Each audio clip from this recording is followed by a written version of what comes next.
So guys, this is a question I've been avoiding for a while now, and I didn't necessarily avoid it because I didn't know the answer to it, but rather because I didn't know how to phrase my answer. And the question is, Angie, what is your channel about? Now, this is a very, very tricky question to answer from where I sit because I'm still in that experimental phase of YouTube, but I do know what the core values of my channel are. And as I got more and more people asking me what my channel is about, I decided to just take a back seat and reflect and really come up with a clear answer, because the truth is I owe it to you guys, because you guys are choosing to invest in me by watching, subscribing, commenting, and all that good stuff. So this is something I've decided to do now. Not necessarily because I want to frame myself in a specific niche at the moment, but because I feel like it's important for people to understand what they're signing up for by choosing to stick around. So let's get into it. So the reason this has been really hard for me to answer is because if you guys have watched my very first YouTube video, you know I just picked up my camera and started recording because I had told myself, if you don't record this video today, you will never probably get the courage that you have right now to do it. So just do it like Nike and get it out of the way, because like it's now or never. It was a now or never moment at that time, and I felt like if I didn't do it at the time, that would be it. So as soon as I posted my first video, I gained quite a few subscribers and all that, and I knew eventually I would have to confront this whole what's your channel about and niching down and all that, but I didn't know how to go about it. Now let me get into what my channel is actually about. So I want it to be somewhere where someone who is looking to navigate adulthood and personal growth can find insights, information, and education to help them through that, because this is a very broad journey and there's a lot of ups and downs, a lot of nuances as you go through adulthood. And it doesn't matter which stage of adulthood you're in. You could be just in your 20s, you could be figuring out life in your 30s, 40s. You know, life happens. So I want this to be a place where someone can come get some insights, some education, information, and just a few laughs now and then, some good vibes and all that. So 2019 was one of those very weird years for me. I know we talked about how I joined a pyramid scheme in another video and how 2018 was just a very weird year for everybody, but 2019 was different. I was going through it. I was in the pits most days.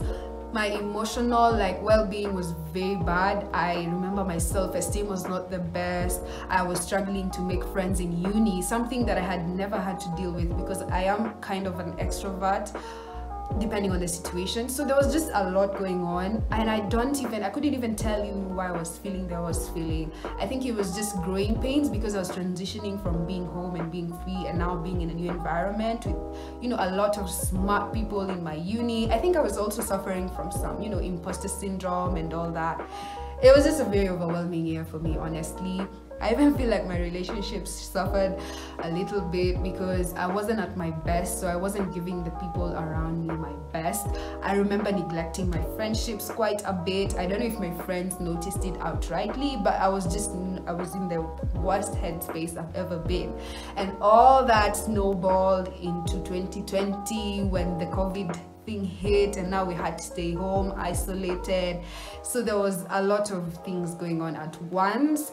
And now being locked up and not really having like the social, because I'm a very social person and I do love being out there doing things with friends and family and all that. I just love being in a space where I can relate to other people. I'm a people person basically. So now COVID just exacerbated the situation because on top of all that was going on in 2019 leading on to 2020, there was now this fear, this worry that people are getting sick, we might get sick, and now I'm still in that very horrible headspace.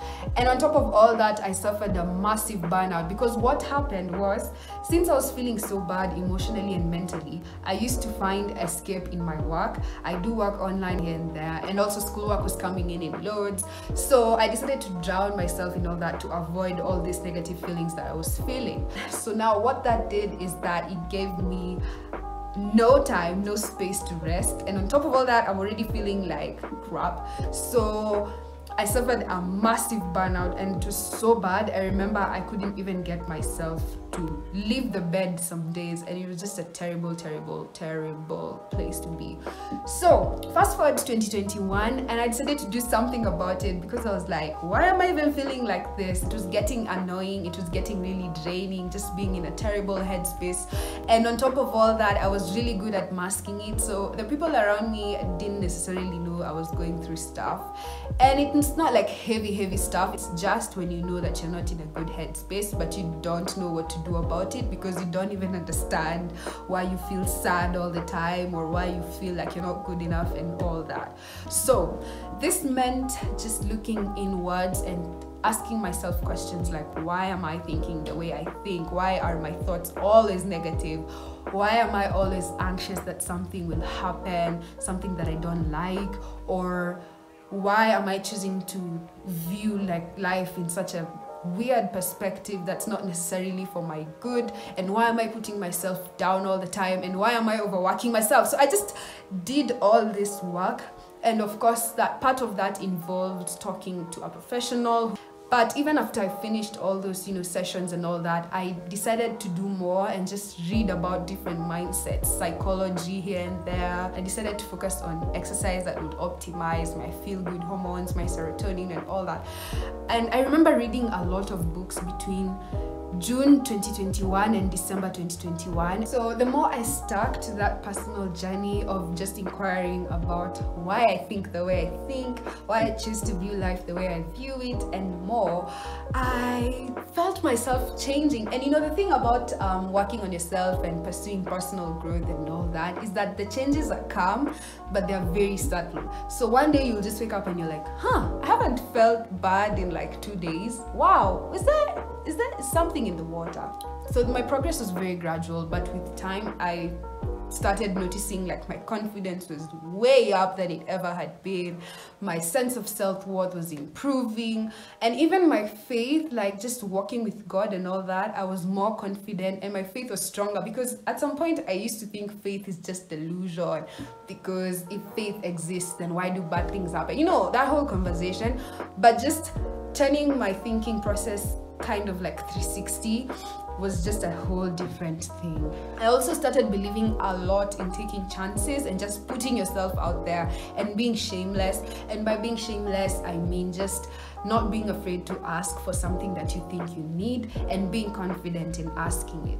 And this is one of the main reasons why I even started this channel in the first place, because I was like, this is something I've always wanted to do and I might as well do it now, because even though people will judge and people will ask, where amekuwa msanii sasa, wow, huyo tumempoteza, I knew I had to take this chance for myself. I also got very comfortable with who I was, because at some point I used to feel like people will only like me if I am the loudest person, the funniest person, or the person with the most interesting facts to share. But as I went through this personal journey and just discovering that you are enough and you are okay the way you are, I have become very, very comfortable with who I am.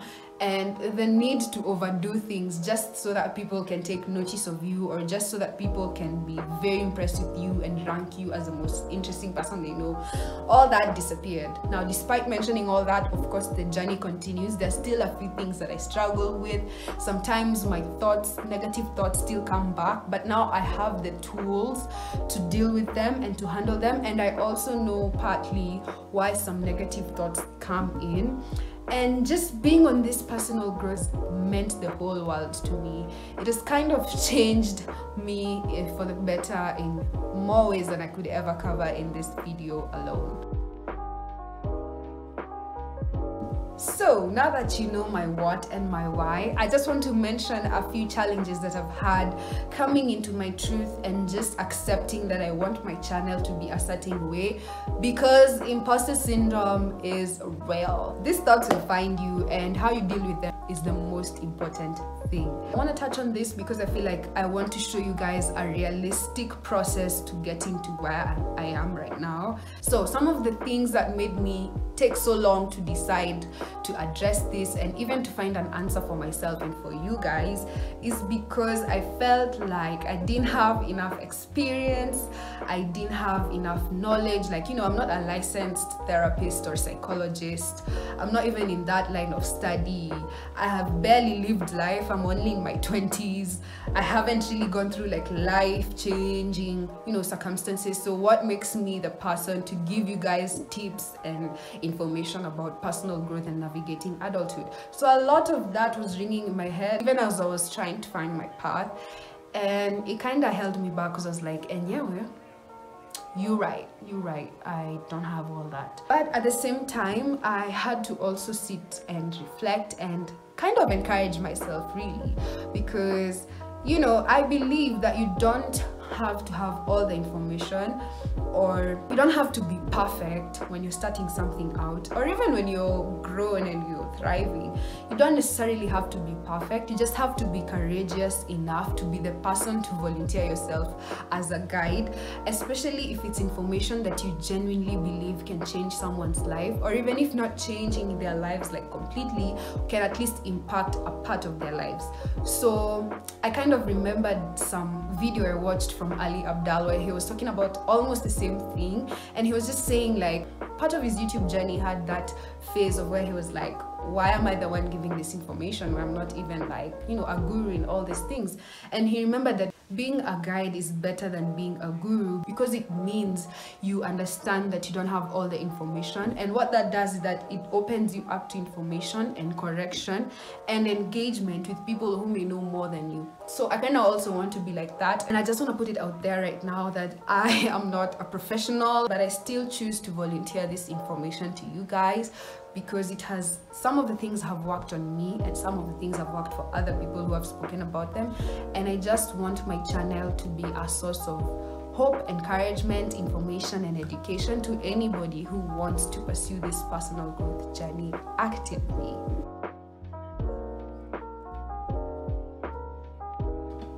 So what's my channel's niche?